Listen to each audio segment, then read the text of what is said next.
Ang malakas na pagbagsak ng pinto ang gumising sa naghihinang diwa ni Elena.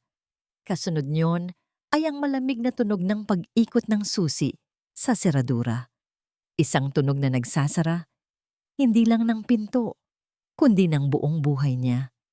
Naramdaman niya ang malamig na buhos ng ulan sa kanyang mukha, sa kanyang buhok, hanggang sa manalaytay ito sa kanyang manipis na damit. Ang lagnat na parang apoy na sumusunog sa kanyang buong katawan ay tila nakikipag-agawan sa lamig na dala ng bagyo. Nanginginig ang kanyang mga tuhod. Sinubukan niyang kumapit sa pader ng bahay na minsan niyang tinawag na tahanan.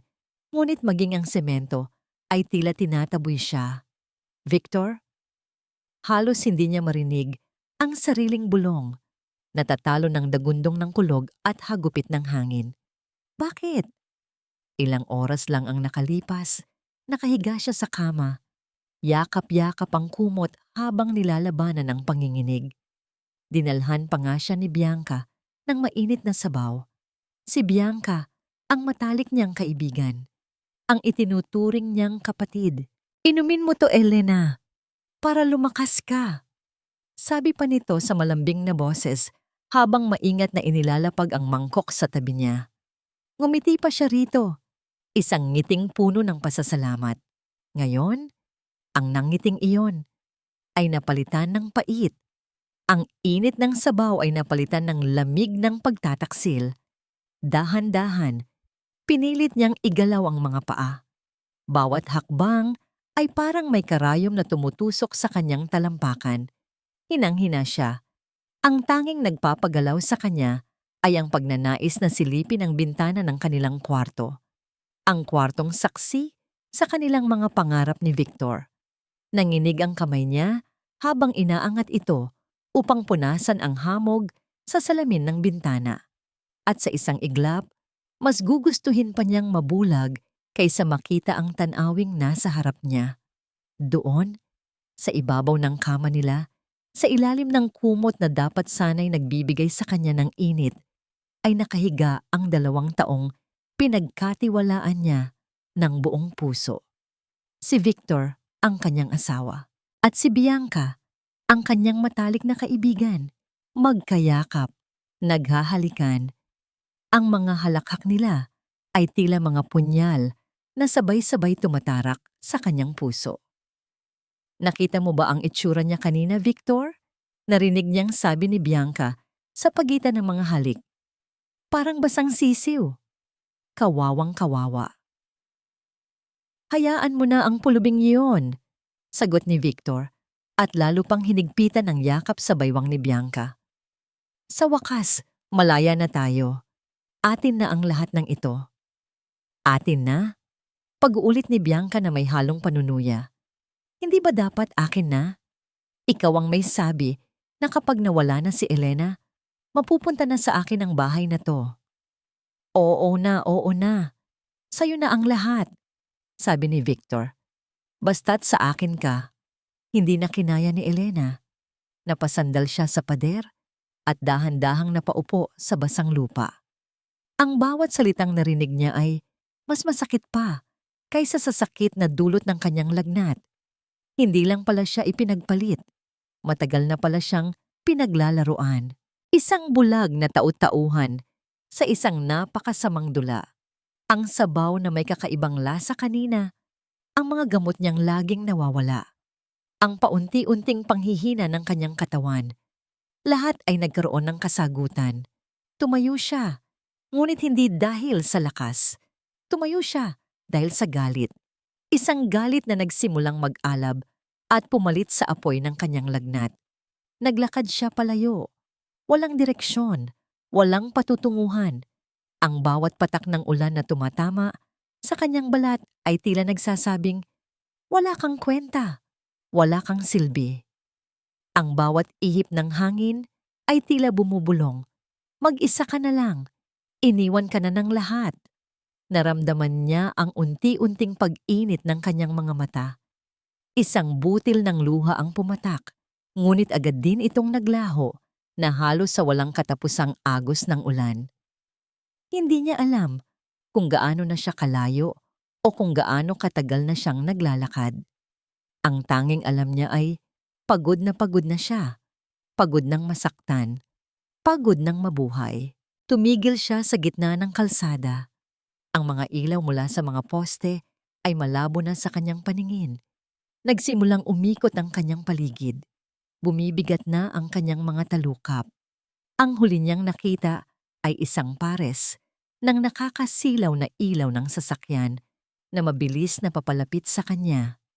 Kasunod nito ay ang nakabibinging tunog ng pagpreno ng mga gulong sa basang kalsada. At pagkatapos, tuluyan nang nagdilim ang lahat. Diyos ko! Napapikit si Rafael kasabay ng mariin niyang pag-apak sa preno. Ang marangya niyang sasakyan ay umikot ng bahagya sa basang kalsada. Ang tunog ng mga gulong na gumagasgas sa aspalto ay nakipagsabayan sa dagundong ng kulog mula sa madilim na kalangitan. Nang huminto ang sasakyan, nanatili siyang nakakapit sa manibela. Ang kanyang puso ay kumakabog ng napakabilis. Ilang pulgada na lang ang pagitan ng kanyang sasakyan at ng katawang nakahandusay sa gitna ng daan. Isang babae. Hindi siya nagdalawang isip. Mabilis niyang tinanggal ang kanyang seatbelt at lumabas ng kotse. Hindi alintana ang malakas na buhos ng ulan na agad bumasa sa kanyang mamahaling Amerikana. Dahan-dahan siyang lumapit. Nakita niya ang babae. Nakasubsob ang mukha sa kalsada. Ang mahabang buhok nito ay kumalat na parang itim na putik. Manipis lang ang suot nitong damit na ngayon ay lapat na sa kanyang payat na katawan. Nang hawakan niya ang balikat nito, naramdaman niya ang matinding init na nagmumula sa balat nito. Nilalagnat ito, at mataas ang lagnat nito, maingat niya itong iniharap. Ang mukha nito ay maputla. Ang mga labi ay nangingitim na sa lamig. Ngunit kahit sa ganitong kalagayan, bakas pa rin ang dating ganda. May mga tuyong luha sa kanyang mga pisngi. Sino ang gagawa nito sa isang tao? Ang iwan siya sa gitna ng daan sa kasagsagan ng isang malakas na bagyo? Wala nang panahon para mag-isip. Binuhat niya ito. Nagulat siya sa sobrang gaan nito. Tila isang babasaging manika na anumang oras ay maaring mabasag. Habang maingat niya itong dinadala patungo sa kanyang sasakyan, bahagyang nahawi ang sira-sirang tela ng damit nito sa may balikat. At doon, nakita niya ito. Isang marka, isang balat na hugis, maliit na bituin. Natigilan si Rafael. Ang paghinga niya ay tila huminto. Napatingin siyang muli sa mukha ng babae. Sinusuri ang bawat detalye. Ang hugis ng ilong, ang kurba ng mga labi. Hindi maari. 10 taon. 10 taon na niyang hinahanap ang nawawalang tagapagmana ng mga Soriano. 10 taon simula nang pumanaw ang matandang Don at ipagkatiwala sa kanya ang pinakamahalagang misyon ng kanyang buhay. At ngayon, sa isang gabing isinumpa ng panahon, sa isang di inaasahang pagkakataon, natagpuan niya ito. Mabilis niyang isinakay ang babae sa passenger seat, isinuot ang seatbelt at maingat na inihiga ang ulo nito sa upuan.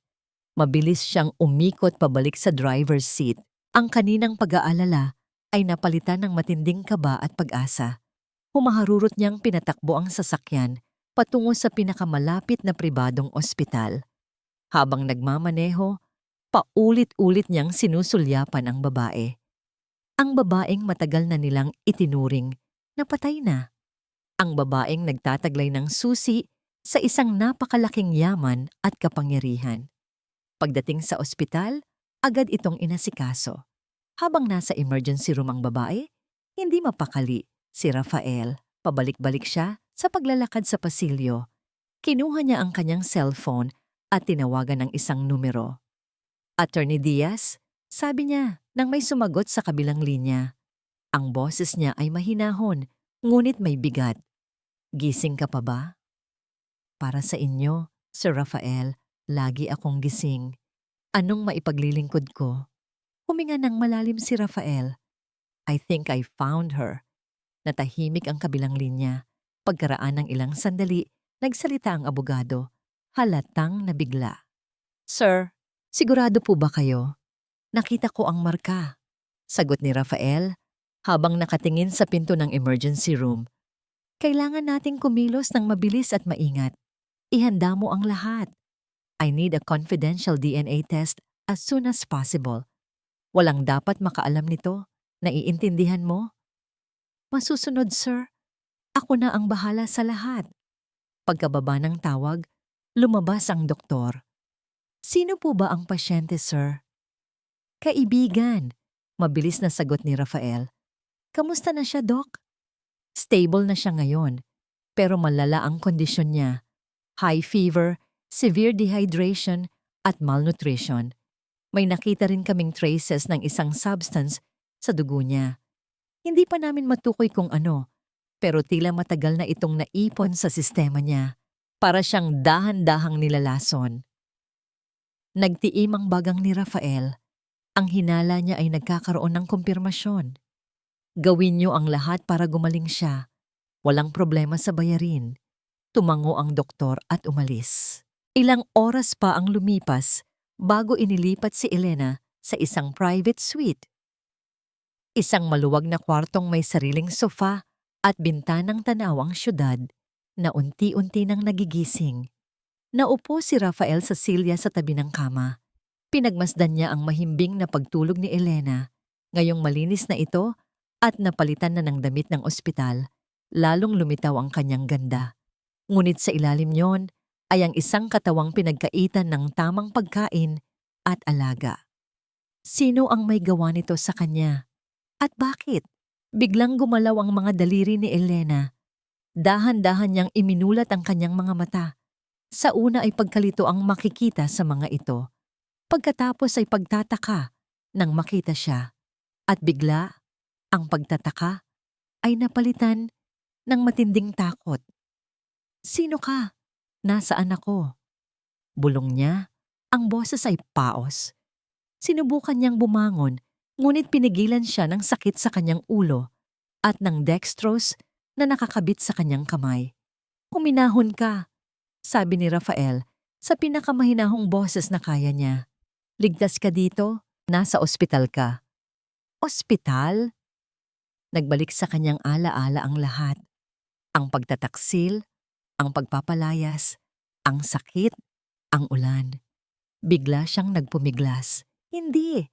Kailangan kong umalis dito. Pakiusap, palabasin mo ako. Puno ng desperasyon ang kanyang mga mata. Sinubukan niyang tanggalin ang karayom ng dextrose sa kanyang kamay. Agad na tumayo si Rafael at hinawakan ang kanyang mga kamay. Sandali lang, makinig ka sa akin, pilit niyang sabi. Wala nang mananakit sa'yo dito. Hindi mo naiintindihan, sigaw niya, habang ang mga luha ay muling dumadaloy sa kanyang mga pisngi. Wala na akong babalikan. Wala na akong silbi. Mas mabuti pang mamatay na lang ako. Ang sakit sa bawat salitang binitawan niya ay tumago sa puso ni Rafael. Ito ang babaeng dapat sanay nabubuhay na parang isang reyna. Ngunit ngayon ay nais nang wakasan ang sariling buhay. Hinayaan niya itong umiyak hanggang sa maubos ang luha nito at mapalitan ng mga hikbi. Nang medyo kumalma na ito, binitawan niya ng dahan-dahan ang mga kamay nito. Kinuha ni Rafael ang kanyang checkbook mula sa loob ng kanyang coat. Pumirma siya sa isang piraso at iniwan itong blanko. Inabot niya ito kay Elena. Napakunot ang noo nito. Hindi maintindihan ang kanyang ginagawa. Ano to? Tanong nito sa mahinang boses. Tinitigan siya ni Rafael ng diretso sa mga mata. Balang araw, mauunawaan mo. Sa ngayon, ang kailangan mo lang malaman ay hindi pa tapos ang laban. Itinuro niya ang blangkong linya sa tseke. Isulat mo dyan ang kahit anong halaga. 1,000,000, 10,000,000, 100,000,000, kayang-kaya mong punan yan. Dahil tutulungan kitang bawiin ang lahat ng dapat ay sayo. Bahagya siyang yumuko at sa isang boses na puno ng misteryo at kapangyarihan, ibinulong niya ang mga salitang magpapabago sa buong buhay nito.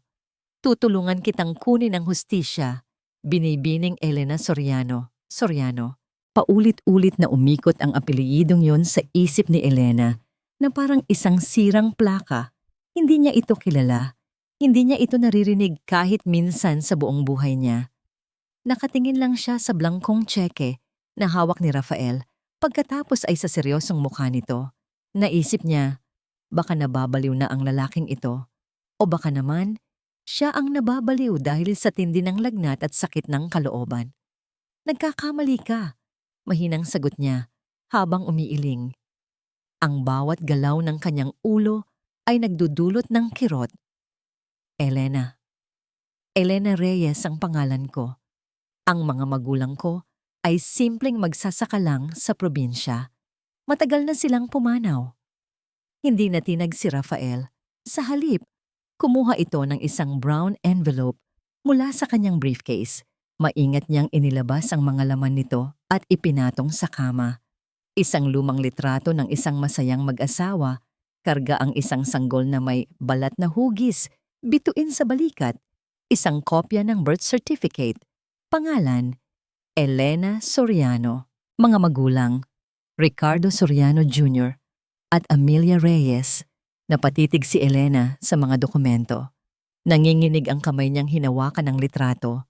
Ang mga mukha sa larawan, malabo na sa kanyang alaala, ngunit may kung anong kumurot sa kanyang puso. Ito ang mga magulang niya. Paano nangyari ito? Tanong niya.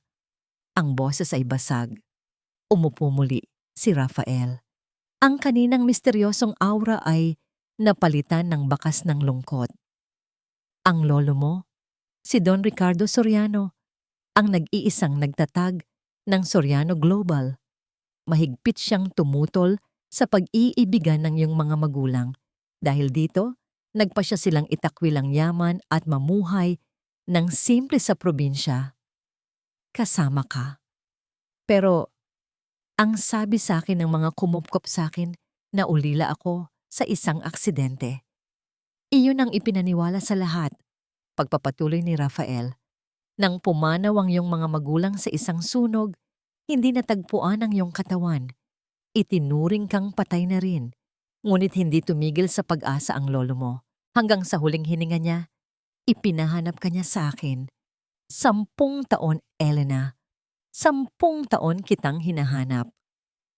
10 taon. Ang lahat ng impormasyon ay parang isang malaking alon na humampas sa kanyang pagkatao. Masyadong marami, masyadong mabigat. Pero sa gitna ng lahat ng pagkalito, isang imahe ang nanatiling malinaw sa kanyang isip. Ang mukha ni Victor at Bianca na nagtatawanan sa kanyang kabiguan. Ang sakit ay muling bumalik. Mas matindi, mas malalim. Kahit na totoo pa ang lahat ng sinasabi mo, bulong niya, habang ang mga luha ay nagsimula na namang mamuo sa kanyang mga mata. Ano pa ang silbi? Huli na ang lahat. Wala na sa akin ang lahat. Hindi pa huli ang lahat, mariing sabi ni Rafael. Ang dugo ng mga Soriano ang nananalaytay sa'yo. Matapang, matalino at hindi sumusuko. Gusto mo bang habang buhay na lang silang magpapakasaya sa bahay na dapat ay sayo? Sa perang pinaghirapan mo, habang ikaw ay nagdurusa dito? Ang mga salita ni Rafael ay parang gasolinang ibinuhos sa nagbabaga niyang galit. Napatingin siya sa kanyang mga kamay. Payat, mahina, puno ng kalyo sa paglalaba at paglilinis para kay Victor. Ang mga kamay na ito ang nag-alaga sa lalaking dumurog sa kanya. Hindi na, ayoko na. Tumingala siya at sa pagkakataong ito, walang luha sa kanyang mga mata. Napalitan ito ng isang bagay na matagal nang nawala. Determinasyon. Ano ang kailangan kong gawin? Tanong niya. Ang boses niya ay mahina pa rin, ngunit matatag na. Isang maliit na ngiti ang sumilay sa mga labi ni Rafael. Alam niyang ito na ang simula. Makalipas ang isang linggo, sa isang pribadong villa na pag-aari ng mga Soriano, nagsimula ang pagbabago ni Elena. Ang unang hakbang ay ang pagputol sa nakaraan, literal. Sa harap ng isang malaking salamin, pinanood niya ang isang sikat na hairstylist na hawak ang isang matalas na gunting. Ang kanyang mahaba at buhaghag na buhok na minsan ay paborito ni Victor ay dahan-dahang nalaglag sa sahig. Laglag, laglag, laglag. Kasabay ng bawat hiblang bumabagsak ay ang pagkawala ng dating Elena Reyes, ang babaeng martir, ang babaeng sunod-sunuran, ang babaeng tanga. Nang matapos, isang bagong babae ang tumingin pabalik sa kanya mula sa salamin.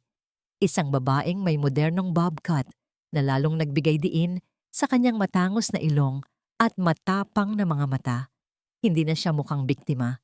Mukha na siyang handang lumaban. Ang mga sumunod na araw at linggo ay mas naging mahirap. Ang kanyang mga umaga ay puno ng pag-aaral.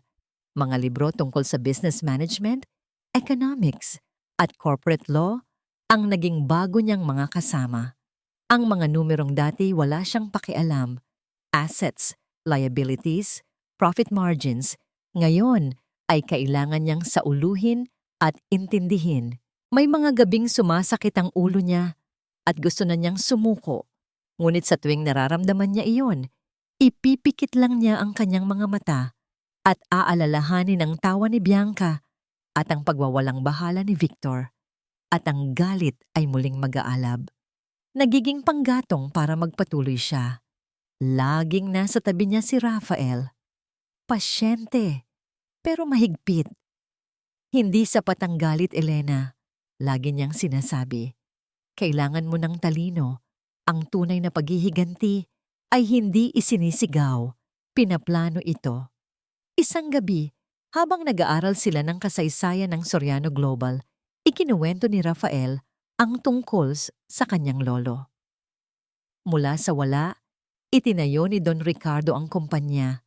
Sabi ni Rafael, ang mga mata ay puno ng paghanga. Dumanas siya ng maraming pagsubok, maraming pagtataksil, pero hindi siya sumuko. Isang manlalaban ng lolo mo. At ang dugong iyon, ang dumadaloy din sa mga ugat mo. Noon lamang naramdaman ni Elena ang isang koneksyon sa isang pamilyang hindi niya nakilala. Hindi na lang ito tungkol sa paghihiganti.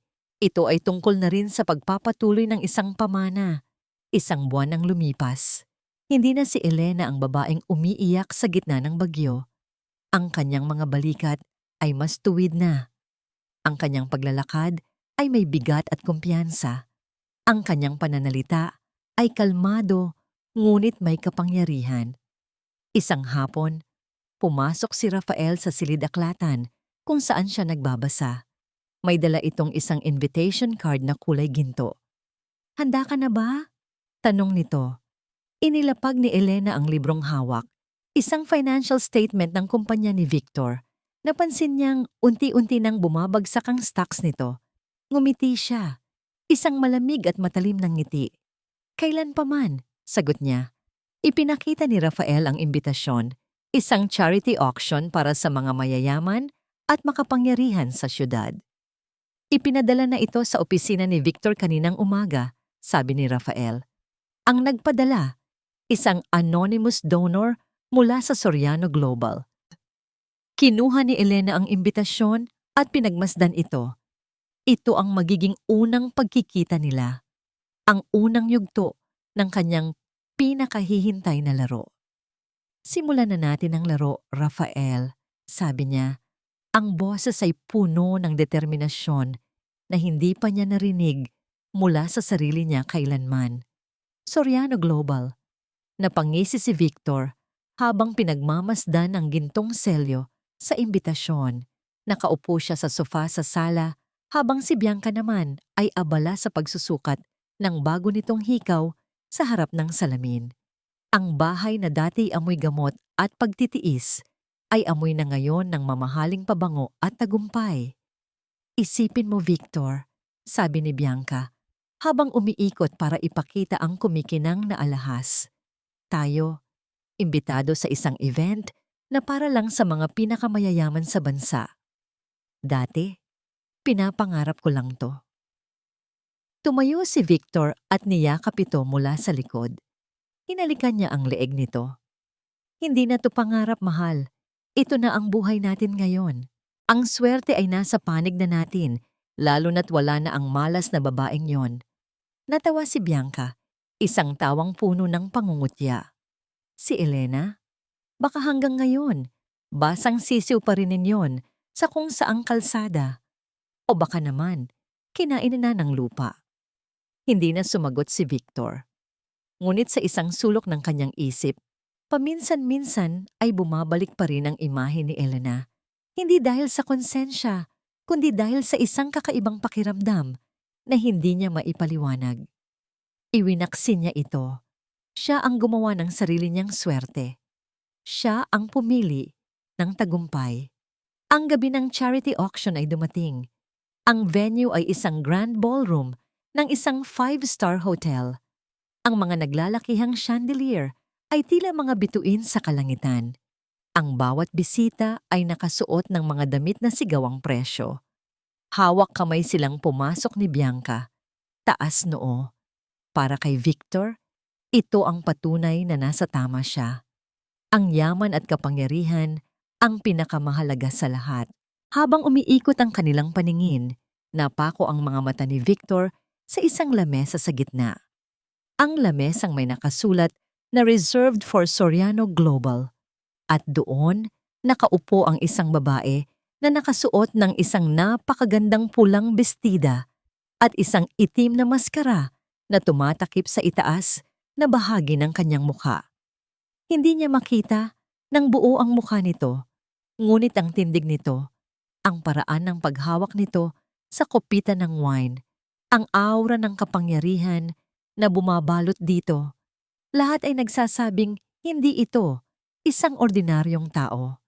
Siya siguro ang kinatawan ng Soriano, bulong ni Victor sa sarili. Ang kanyang utak negosyante ay agad na umandar.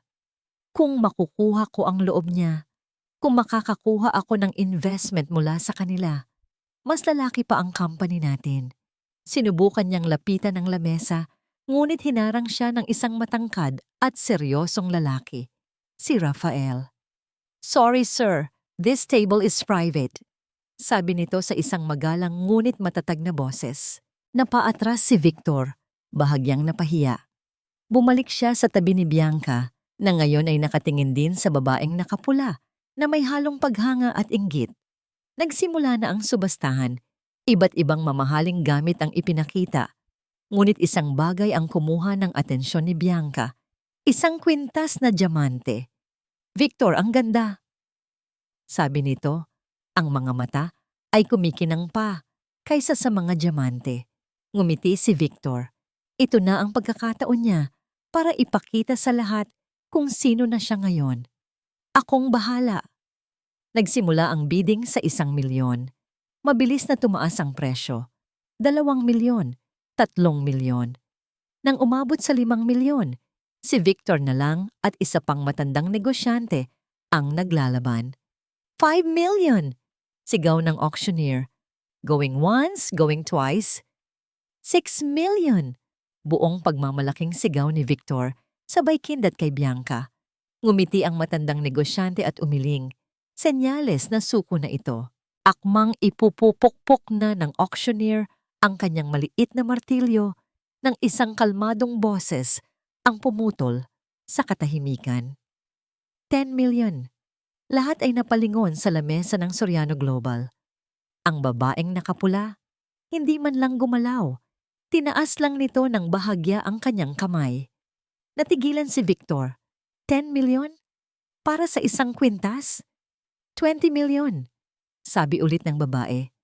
Bago pa man makasagot si Victor, na tila ba ang pera ay mga bato lang na pwedeng ipukol kahit saan. Natahimik ang buong ballroom. Si Victor ay namumula na sa galit at hiya. Sino ang babaeng ito para ipahiya siya ng ganito? 30,000,000. 50,000,000. Ang sagot ng babae ay mabilis at walang pag-aalinlangan. Ang boses niya may kakaibang tono, pamilyar, ngunit malamig at matalas.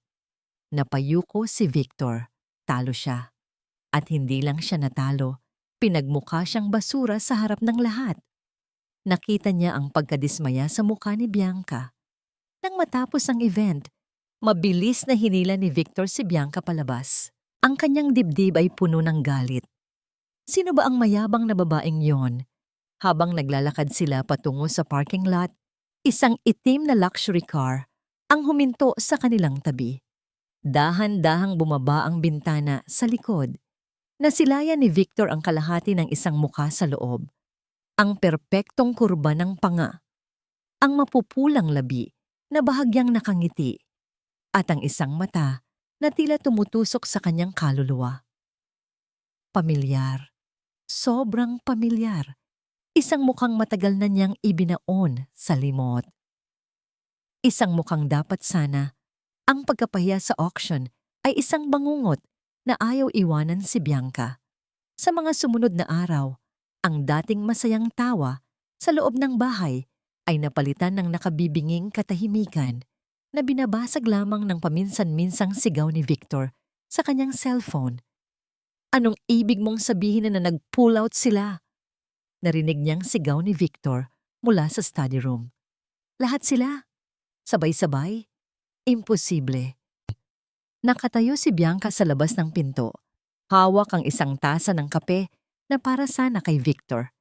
Nanlamig ang kanyang mga kamay. Narinig niya ang malakas na pagbagsak ng kung anong bagay sa loob. Marahil ay ibinato ni Victor sa pader sa tindi ng galit. Hindi na ito ang unang beses. Simula noong gabing iyon, sunod-sunod na ang kamalasan. Ang mga investor na dating naghahabol sa kanila ay bigla na lang naglaho. Ang mga bangko na nangako ng pautang ay bigla na lang tumatanggi. Ang kumpanyang pinaghirapan nilang itayo mula sa pagtataksil ay unti-unti nang bumabagsak. At sa bawat pagbagsak nito, lalong umiinit ang ulo ni Victor at lalong lumalayo ang loob nito sa kanya. Pumasok siya sa kwarto nila, hindi na ibinigay ang kape. Kailangan niyang makahanap ng paraan. Kailangan niyang paalalahanan si Victor kung bakit siya ang pinili nito. Binuksan niya ang aparador ni Victor, naghahanap ng luma nitong pabango na paborito niya.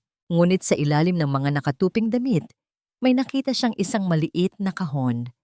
Isang kahong pamilyar sa kanya. Ang kahon ng mga lumang gamit ni Elena. Napakunot ang noo niya. Bakit hindi pa ito itinatapon ni Victor? Dala ng kuryosidad, binuksan niya ito.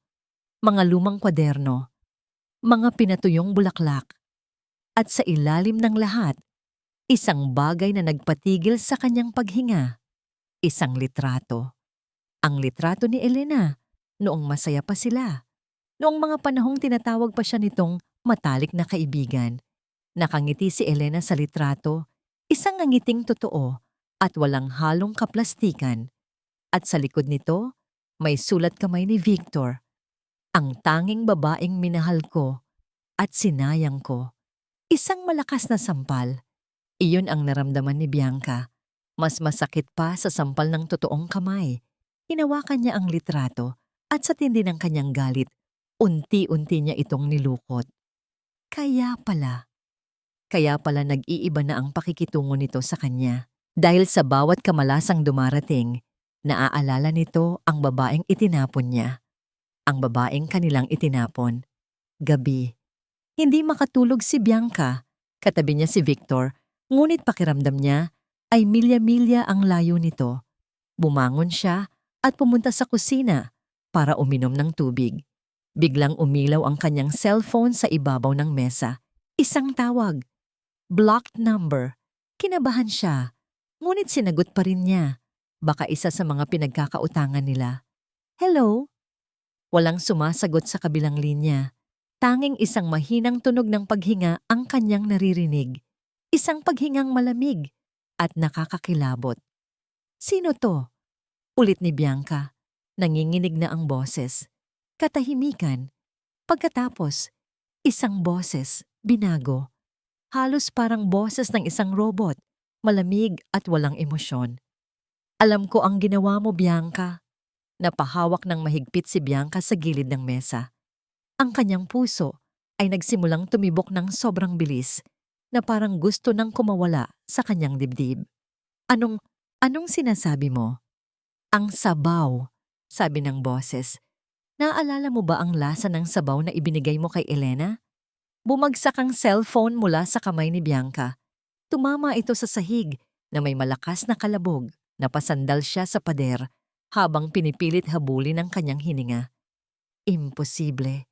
Paanong walang ibang nakakaalam noon kundi siya at si Victor? Patay na si Elena. Wala na siya. Pinulot niya ang cellphone, ngunit patay na ang linya. Isang nakabibinging katahimikan ang pumalit. Ngunit sa isip niya, ang boses na yon ay paulit-ulit na tumutunog. Isang sumpa na hindi niya matatatakasan. Sino yon? Isang multo mula sa nakaraan? O isang kalaban na nagmamasid lang sa dilim? Hindi na siya nakatulog ng gabing iyon. Bawat anino sa loob ng kwarto ay tila nagkakaroon ng buhay.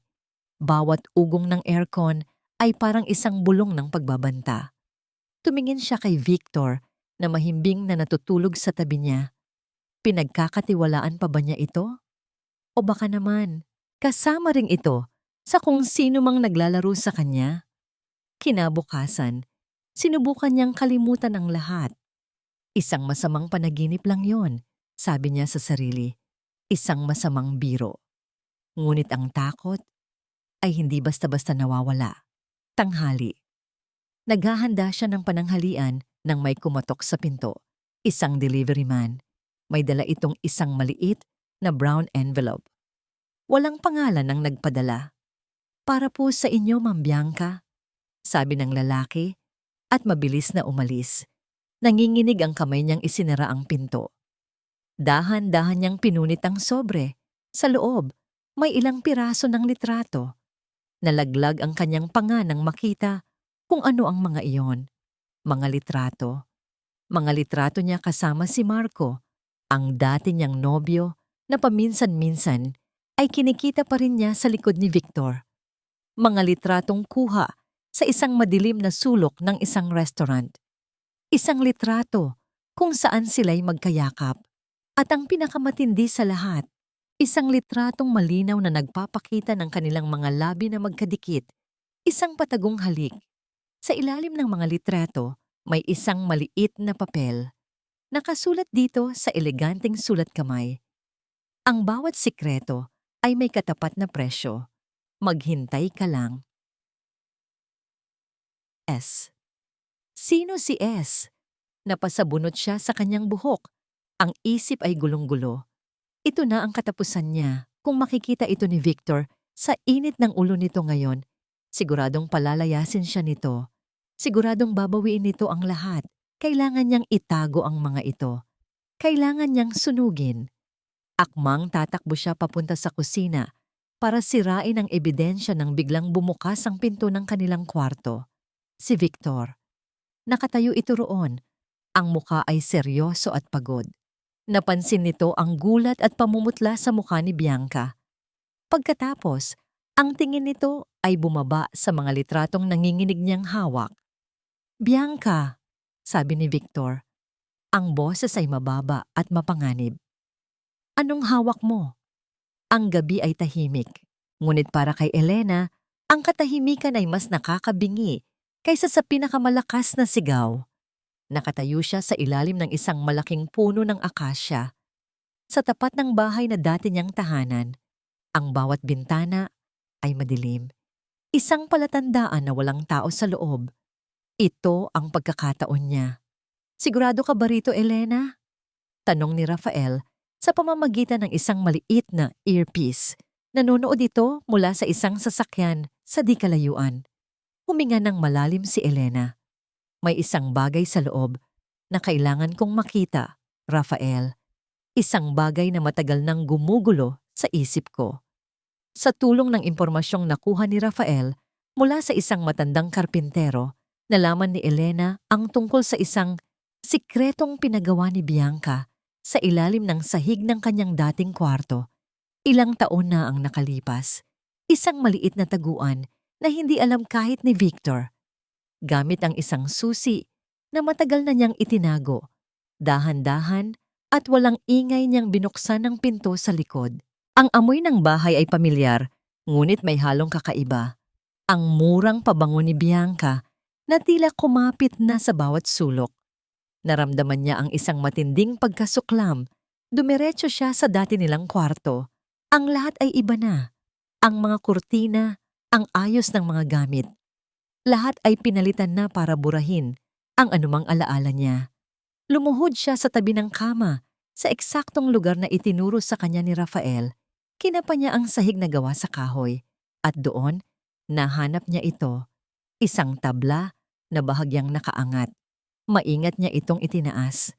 Sa ilalim, may isang maliit at maalikabok na kahon na gawa sa nara. Ang kanyang puso ay nagsimulang kumabog ng mabilis. Dahan-dahan niyang inangat ang kahon at ipinatong sa kama. Pinunasan niya ang alikabok sa takip nito. Nang buksan niya ito, ang kanyang paghinga ay naputol.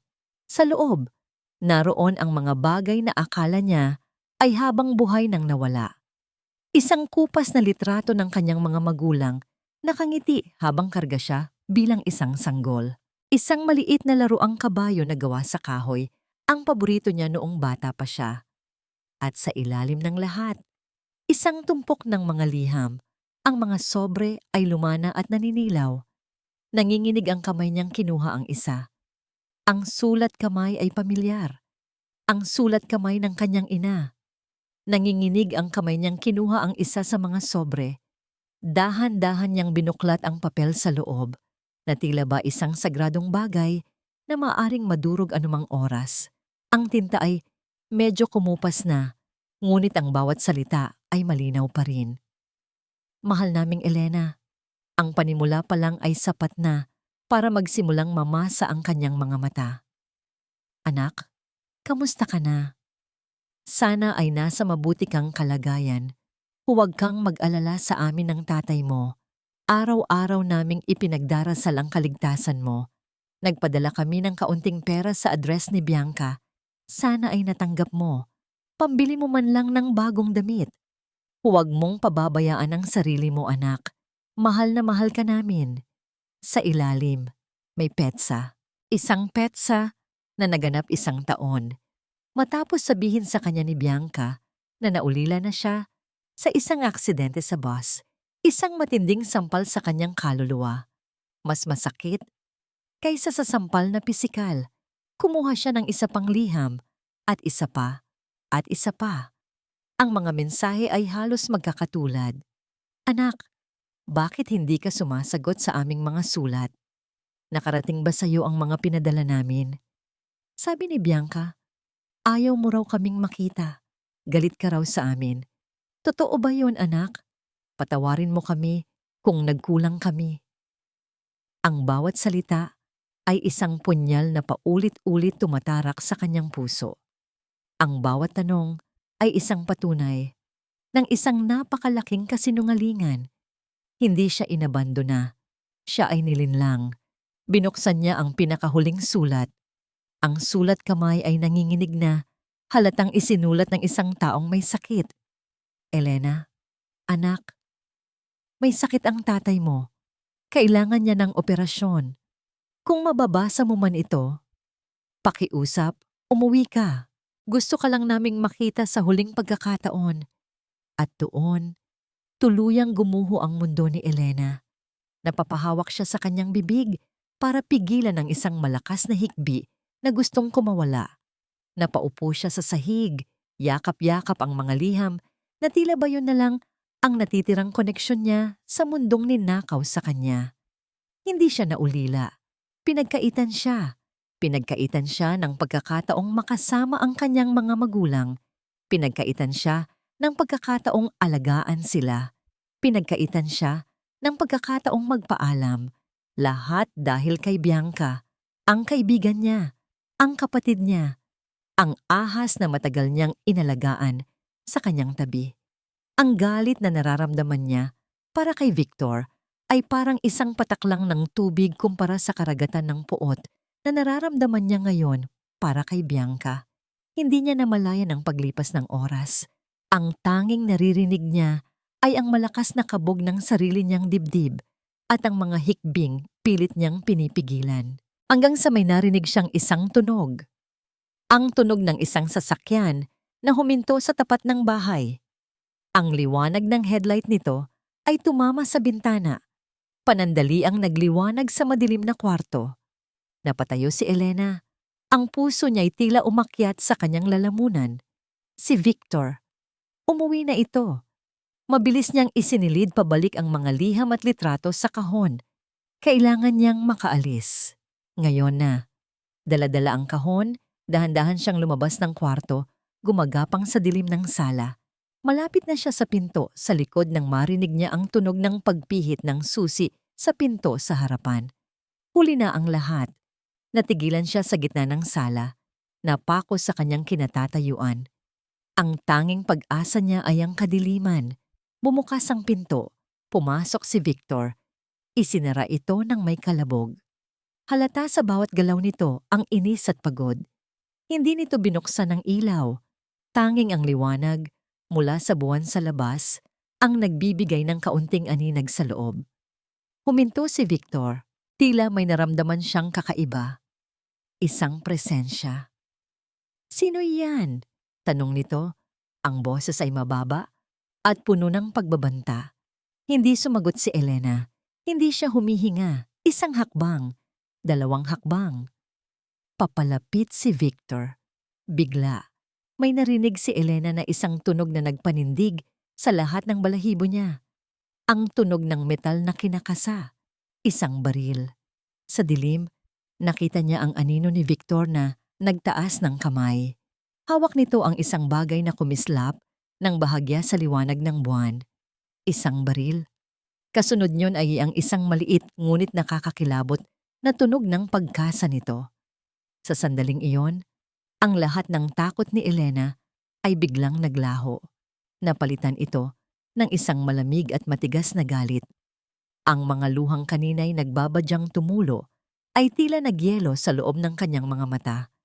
Hawak niya sa kanyang mga kamay ang kahon ng katotohanan, ang patunay ng lahat ng kasalanan nila.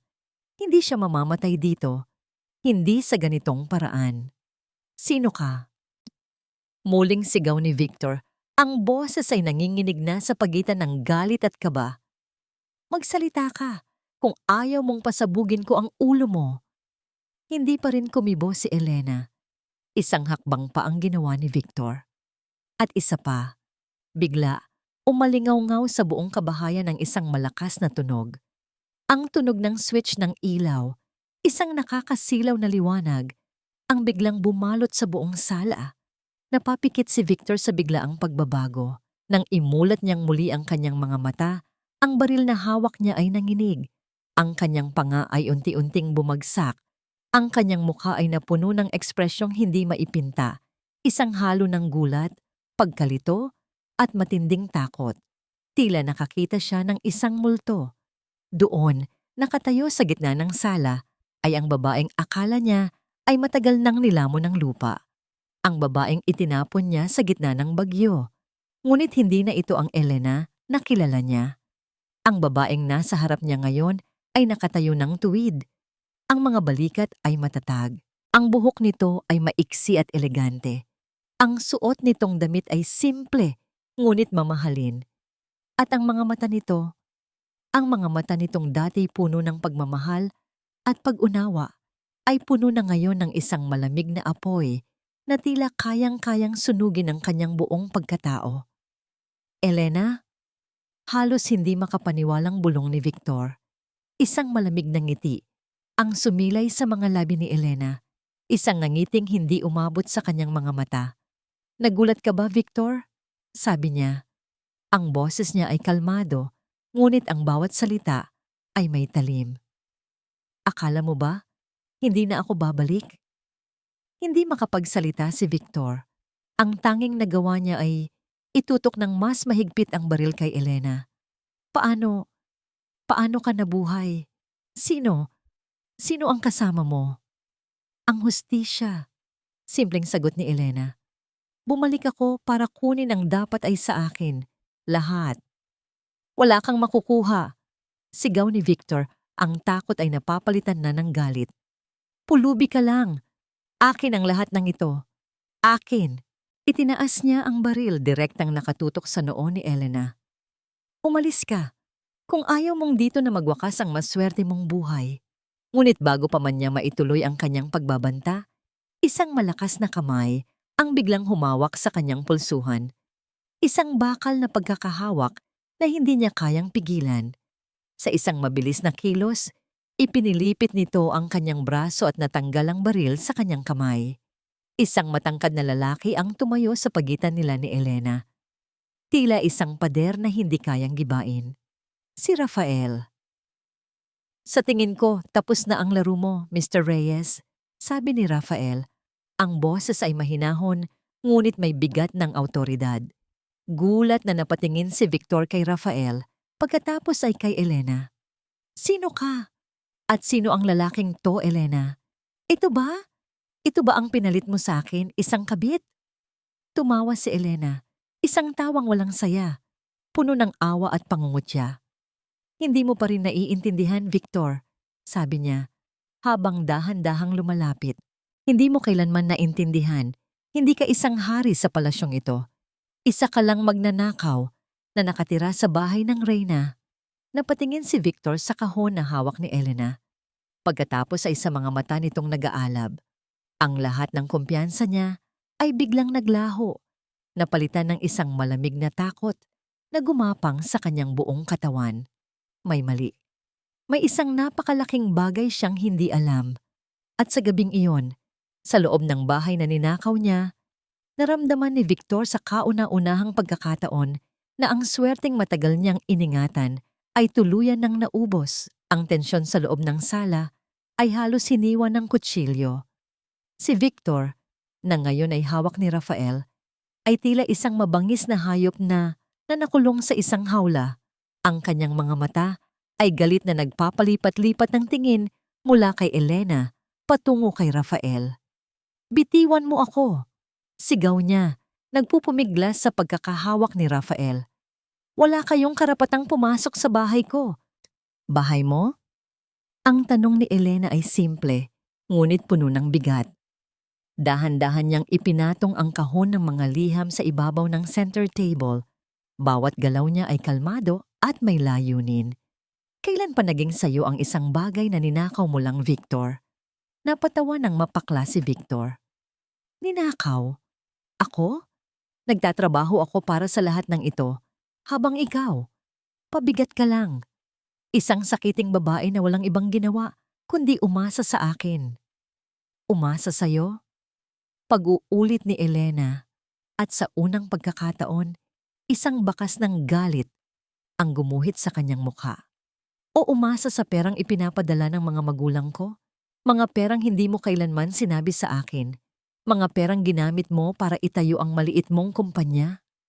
Natigilan si Victor. Ang kanyang pagpupumiglas ay huminto. Ang kulay sa kanyang mukha ay biglang nawala. Hindi ko alam ang sinasabi mo.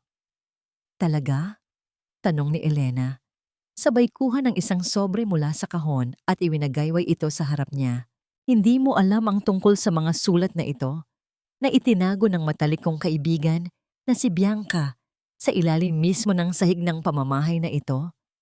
Sa pagbanggit ng pangalan ni Bianca, lalong nanlaki ang mga mata ni Victor. Ang pagtataksil ay may panibagong mukha. Hindi lang si Elena ang niloko niya. Niloko rin siya ng babaeng ipinalit niya kay Elena. Hindi mo lang ako ninakawan ng pera, Victor. Pagpapatuloy ni Elena, ang boses ay nagsimulang manginig sa pinipigilang emosyon. Ninakawan mo ako ng pagkakataon. Ninakawan mo ako ng pamilya. Dito na hindi nakapagtimpi si Victor sa isang malakas na tulak na gawa niyang makawala sa pagkakahawak ni Rafael. Agad niyang sinugod si Elena, hindi para saktan, kundi para lumuhod sa harap nito.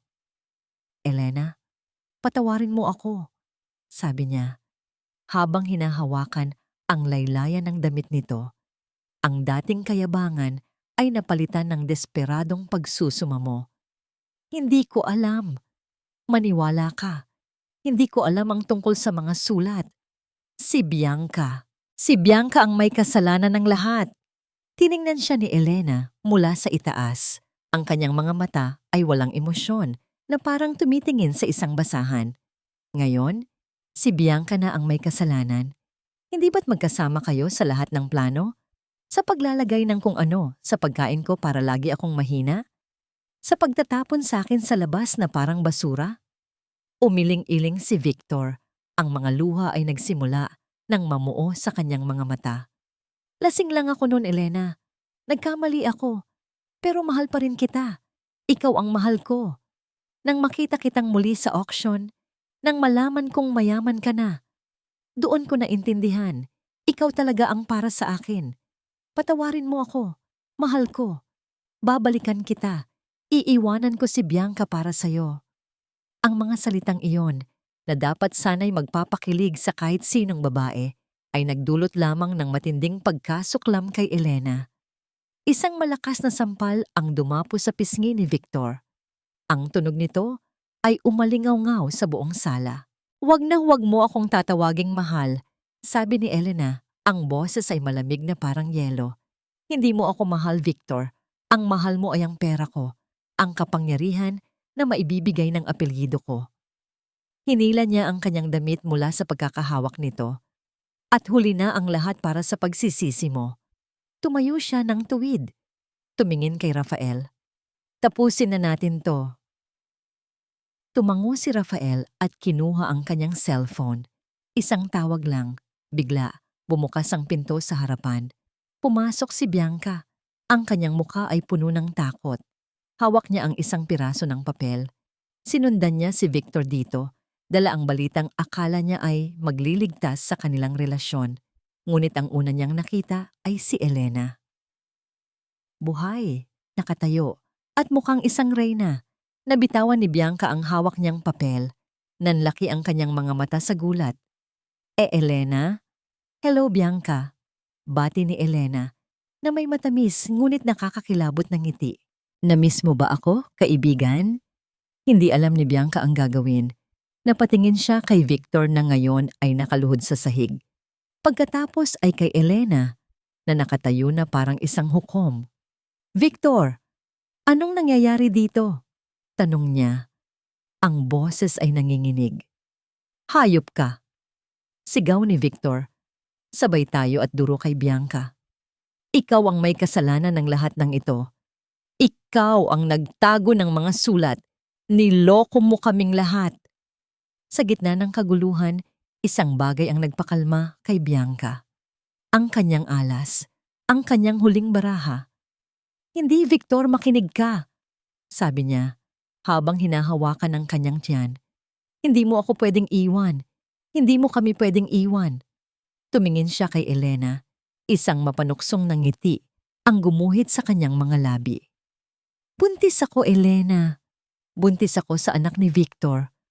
Kahit anong gawin mo, ako pa rin ang panalo. Dahil sa akin pa rin siya uuwi." Katahimikan.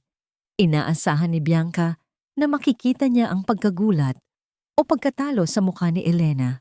Ngunit sa halip, isang nakakalokong tawa ang narinig niya. Isang tawang puno ng awa. "Talaga?" tanong ni Elena habang dahan-dahang lumalakad palapit kay Bianca. Itinaas niya ang kanyang kamay at ipinakita ang isang dokumento na kinuha ni Rafael mula sa briefcase nito. Nakakatuwa naman dahil ayon sa medical records na nakuha ko mula sa doktor ni Victor, matagal na siyang baog. Baog. Ang isang salita ay umalingaw-ngaw sa sala na parang isang putok ng baril. Mas malakas, mas nakamamatay. Napako ang tingin ni Bianca sa dokumentong hawak ni Elena. Pagkatapos, napatingin siya kay Victor na ngayon ay nakatingin sa kanya na may ekspresyong puno ng pagtataka at unti-unting lumalaking galit. Anong ibig sabihin nito, Victor?" Nanginginig na tanong ni Bianca. "Hindi totoo yan, di ba? Kasinungalingan lang yan." Ngunit ang katahimikan ni Victor ang nagsilbing kumpirmasyon. Ang pamumutla ng kanyang mukha. Ang paraan ng pag-iwas niya ng tingin. Lahat ng kulay ay nawala sa mukha ni Bianca. Ang huling baraha na akala niya ay magliligtas sa kanya ay isa lang palang huwad na alas. Ang kastilyong itinayo niya sa kasinungalingan ay gumuho sa isang iglap. Kaninong anak yan, Bianca? Ang tanong ni Victor ay mahina, ngunit puno ng panganib. Bawat salita ay may bigat ng isang malaking bato. Sino ang ama ng batang yan? Victor, magpapaliwanag ako. Simula ni Bianca habang umaatras. Sumagot ka. Ang sigaw ni Victor ay umalingaw-ngaw, puno ng sakit at pagtataksil na ngayon niya lang naramdaman. Ang sakit na minsan niyang ipinaranas kay Elena ay bumabalik na ngayon sa kanya. Doble ang tindi. Tiningnan niya si Bianca, ang babaeng ipinagpalit niya sa lahat. Nakita niya ngayon ang tunay nitong kulay. Isang desperada at makasariling babae na gagawin ang lahat para sa pera. Pagkatapos, tumingin siya kay Elena. Nakita niya ang babaeng sinayang niya. Ang babaeng may dignidad pa rin, kahit sa gitna ng unos. Isang nakakabaliw na tawa ang kumawala sa bibig ni Victor. Isang tawang puno ng pagsisisi at kabaliwan. Ang galing, sabi niya, habang pumapalakpak ng dahan-dahan. Ang galing ninyong dalawa. Pinaglaruan ninyo ako. Pinagmukha ninyo akong tanga. Lumakad siya patungo kay Bianca. Sa bawat hakbang niya, lalong tumitindi ang takot sa mga mata nito. Umalis ka, sabi niya sa isang malamig na boses. Umalis ka sa bahay na to. Kunin mo ang mga basura mo at lumayas ka. Victor, pakiusap. Pagmamakaawa ni Bianca habang humahagulhol. Sinabi kong, lumayas ka. Hinawakan niya si Bianca sa braso at kinaladkad palabas ng pinto. Walang awa, walang pag-aalinlangan. Eksakto sa paraan kung paano niya itinapon si Elena noon sa gitna ng ulan. Ibinagsak niya si Bianca sa labas at isinara ng malakas ang pinto. Naiwan sa loob ang katahimikan. Si Elena, nakatayo lang at pinapanood ang lahat. Si Victor, nakasandal sa pinto. Ang dibdib ay umaakyat baba sa tindi ng galit at sakit at si Rafael, tahimik na nagmamasid sa isang tabi. Humarap si Victor kay Elena. Ang kanyang mga mata ay pula at puno ng luha ng isang talunang lalaki. Masaya ka na? Tanong niya. Ito ba ang gusto mo? Ang makita akong ganito? Wasak? Mag-isa? Hindi sumagot si Elena. Pwes, mananalo ka na. Pagpapatuloy ni Victor, habang ang isang mapait ng ngiti ay gumuguhit sa kanyang mga labi. Pero hindi ko ibibigay sa iyo ang kumpanya. Hindi ko ibibigay ang buhay na pinaghirapan ko. Bago pa man makakilos si Rafael, mabilis na tumakbo si Victor papunta sa kanyang study room at ikinandado ang pinto mula sa loob. Victor, buksan mo ang pinto! Sigaw ni Elena habang kinakalampag ito. Isang malakas na tunog ng pagbasag ng salamin ang narinig nila mula sa loob. Biglang tumunog ang cellphone ni Rafael. Isang emergency call. Nang sagutin niya ito, ang mukha niya ay naging seryoso. Ibinaba niya ang tawag at tumingin kay Elena. Elena, kailangan na nating umalis. Pero si Victor. Hayaan mo na siya, sabi ni Rafael. May darating na para sa kanya. Sa hudyat ni Rafael, biglang bumukas ang pinto sa harapan. Pumasok ang ilang pulis na nakauniforme. Ma'am, sir, kailangan niyo na pong umalis sa premises, sabi ng isang opisyal. May warrant of arrest po kami para kay Mr. Victor Reyes para sa kasong estafa at corporate fraud. Ngayon, naintindihan ni Elena ang lahat. Ang pagbagsak ng kumpanya ni Victor ay hindi lang dahil sa pag-atras ng mga investor. Ito ay isang planadong demolisyon na isinagawa ni Rafael sa likod ng mga eksena. Habang inaalalayan siya ni Rafael palabas, narinig nila ang malakas na pagbagsak ng pinto ng study room. Inilalabas ng mga pulis si Victor, na ngayon ay nakaposas na. Ang dating mayabang na si Victor Reyes ay isa ng ngayong kriminal, nakayuko at walang mukhang maiharap. Sa labas, nakita ni Elena si Bianca. Nakaupo ito sa gilid ng kalsada, umiiyak, habang ang ulan ay nagsisimulang pumatak. Isang perpektong refleksyon ng kanyang kalagayan noong gabing itinapon siya. Ang karma. Mabilis at walang awa. Sumakay sila sa sasakyan. Habang papalayo, tiningnan ni Elena ang bahay mula sa bintana. Ang mga ilaw ng pulis ay kumikislap. Ang mga anino ng kaguluhan ay sumasayaw sa mga bintana.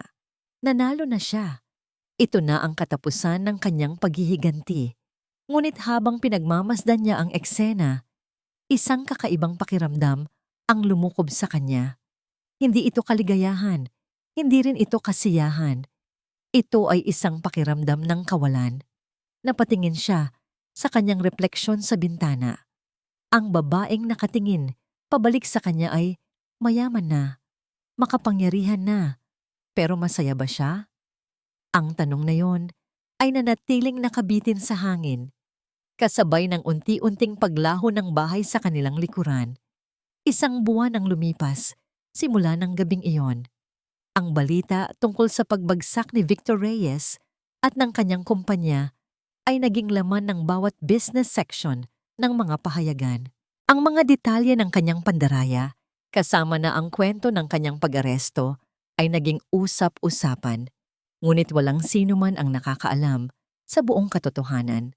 Walang sino man ang nakakaalam sa papel na ginampanan ni Elena. Mas pinili niyang manatili sa anino. Ang dati niyang galit ay napalitan na ng isang nakakapagod na katahimikan. Araw-araw, ginigising siya ng sikat ng araw na tumatagos sa malaking bintana ng kanyang penthouse suite. Sa harap niya ay ang malawak na tanawin ng syudad, isang syudad na handa niyang pagharian. Ngunit sa halip na makaramdam ng tagumpay, isang malaking puwang ang nararamdaman niya sa kanyang dibdib. Nakuha na niya ang kanyang paghihiganti. Nasira na niya ang mga taong sumira sa kanya. Ngunit bakit pakiramdam niya ay siya pa rin ang talo? Hindi ka ba masaya? Ang tanong ni Rafael ang pumutol sa kanyang malalim na pag-iisip. Nakatayo ito sa may pintuan ng terrace, may dalang-dalawang tasa ng mainit na kape. Inabot nito ang isa sa kanya. Nanalo ka, Elena. Dapat ay nagdiriwang ka. Huminga ng malalim si Elena. Hinahayaang pasukin ng malamig na hangin ng umaga ang kanyang mga baga. Hindi ko alam, Rafael. Akala ko, kapag nakita ko silang nagdurusa, magiging masaya ako. Akala ko, mabubura nito ang lahat ng sakit. Pero, mali pala ako. Umupo si Rafael sa silyang katabi niya. Dahil ang paghihiganti ay parang pag-inom ng lason, Elena. Inaasahan mong mamamatay ang kaaway mo. Pero sa huli, ikaw din ang unti-unting nalalason. Tumingin si Elena sa kanya. Sa loob ng ilang buwan na magkasama sila, ngayon niya lang nakita ang isang kakaibang lambot sa mga mata nito. Ano ang dapat kong gawin ngayon? Magpatawad. Simpleng sagot ni Rafael. Napakunot ang noo ni Elena. Magpatawad? Pagkatapos ng lahat ng ginawa nila sa akin? Ang pagpapatawad ay hindi para sa kanila, Elena. Para sa'yo yon. Paliwanag ni Rafael. Para palayain ang sarili mo mula sa bigat ng nakaraan. Hindi mo kailangang kalimutan ang ginawa nila. Ang kailangan mo lang ay tanggapin na nangyari na yon at piliin mong magpatuloy. Ang mga salita ni Rafael ay tumagos sa kanyang puso. Makalipas ang ilang araw, nagdesisyon si Elena. Isang desisyong hindi niya inakalang magagawa niya. Dumalaw siya sa kulungan kung saan nakapiit si Victor habang hinihintay ang kanyang sentensya. Ang visiting area ay isang maliit at masikip na lugar na pinaghihiwalay ng isang makapal na salamin. Nang pumasok si Victor, halos hindi na niya ito nakilala. Ang dating makisig at aroganteng lalaki ay napalitan ng isang payat at mukhang haggard na preso. Ang kanyang mga mata ay walang buhay. Umupo ito sa kabilang panig ng salamin, hindi makatingin ng diretso sa kanya. Katahimikan? Bakit ka nandito? Basag ni Victor sa katahimikan. Ang boses ay paos. Para pagtawanan ako, umiling si Elena. Nandito ako para sa sarili ko. Tumingin siya ng diretso sa mga mata ni Victor. Pinapatawad na kita. Nag-angat ng tingin si Victor. Ang kanyang mga mata ay puno ng pagkalito. Hindi dahil sa'yo, kundi dahil sa akin. Pagpapatuloy ni Elena. Ayoko nang dalhinin ang bigat ng galit na ito habang buhay. Masyado itong nakakapagod.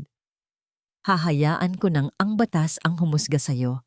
Pagkatapos nito, malaya ka nang gumawa ng gusto mo. At ako, malaya na rin. Walang nagsalita. Ngunit sa mga mata ni Victor, nakita ni Elena ang isang bagay na hindi niya pa nakikita dati. Ang tunay na pagsisisi.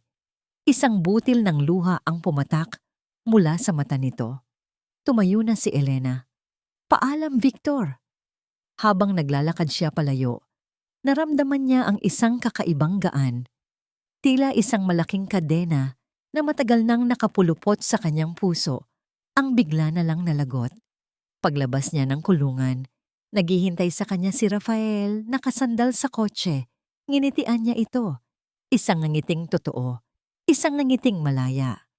Saan mo gustong pumunta ngayon? Tanong ni Rafael. Sa isang lugar kung saan maaari akong magsimula muli. Sagot ni Elena. Hindi nagtagal. Ginamit ni Elena ang kanyang yaman at kapangyarihan sa ibang paraan. Itinayo niya ang Soriano Foundation for Women, isang organisasyon na naglalayong tulungan ang mga babaeng biktima ng pang-aabuso at pagtataksil. Nagbibigay ito ng legal na tulong, counseling at financial support para tulungan silang makabangon at magsimula ng bagong buhay. Ang kanyang kwento, kahit hindi isinapubliko, ang naging inspirasyon ng pundasyon. Natagpuan niya ang tunay na kahulugan ng kanyang kapangyarihan, hindi sa paninira, kundi sa pagtulong. Isang hapon, habang abala siya sa pag-aasikaso ng mga dokumento sa kanyang opisina sa foundation, pumasok si Rafael. May bisita ka, sabi nito. Napakunot ang noo ni Elena. Sino?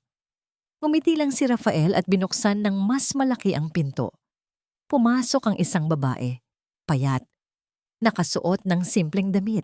Ang mukha nito ay bakas ang hirap, ngunit ang mga mata ay puno ng determinasyon. Si Bianca. Natigilan si Elena. Anong ginagawa mo dito? Tanong niya. Ang boses ay kalmado, ngunit may pag-iingat. Yumuko si Bianca. Nandito ako para humingi ng tulong, hindi para sa akin, para sa anak ko. Ang pag-uusap na yon ang nagbukas ng huling kabanata ng kanilang kwento. Ngunit bago yon, may isang huling bagay na kailangang ayusin. Nang gabing iyon, habang nakatayo sila ni Rafael sa parehong lugar kung saan sila unang nagkita, sa gilid ng isang madilim na kalsada, may isang tanong na matagal nang gustong itanong ni Elena. Rafael, bakit mo ginawa ang lahat ng ito para sa akin? Tumingin si Rafael sa mga bituin sa kalangitan dahil may utang na loob ako sa lolo mo. Inalagaan niya ako na parang tunay na anak. Pagkatapos, tumingin siya kay Elena at sa pagkakataong ito, ang kanyang mga mata ay puno ng isang emosyon na higit pa sa pagkakaibigan o tungkulin. At dahil sa 10 taon na paghahanap ko sa'yo, hindi ko namalayan, nahulog na pala ako sa isang babaeng hindi ko pa man nakikilala. Inabot niya ang kamay ni Elena. Elena Soriano, tapos na ang paghihiganti. Handa ka na bang simulan ng kwento ng pag-ibig? Ang mga salita ni Rafael ay nanatiling nakalutang sa malamig na hangin ng gabi. Handa ka na bang simulan ng kwento ng pag-ibig? Tumingin si Elena sa mga mata ni Rafael. Sa loob ng maraming buwan, ang lalaking ito ang naging kanyang anino, kanyang gabay, kanyang tagapagtanggol. Nakita nito ang pinakapangit at pinakamahinang bersyon ng kanyang pagkatao, ngunit hindi ito umalis. Sa halip, tinulungan niya itong mahanap ang lakas na hindi niya alam na taglay niya. Ngayon, sa harap niya, hindi na ito ang tagapag-alaga na ipinadala ng kanyang lolo. Ito ay si Rafael, isang lalaking nag-aalay ng kanyang puso. Isang ngiti ang dahan-dahang sumilay sa mga labi ni Elena. Isang nangiting hindi pilit.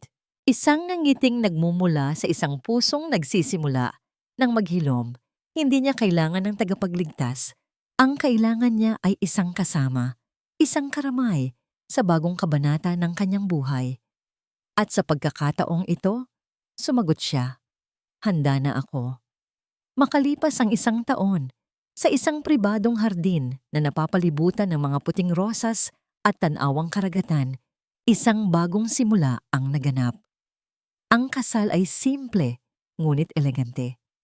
Kaunti lang ang mga bisita, mga taong tunay na nagmamahal sa kanila, at mga batang tinutulungan ng kanyang pundasyon na nagsilbing mga flower girls.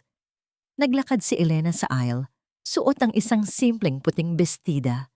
Hindi na niya kailangan ng korona o ng magarbong gown para maramdaman na isa siyang reyna.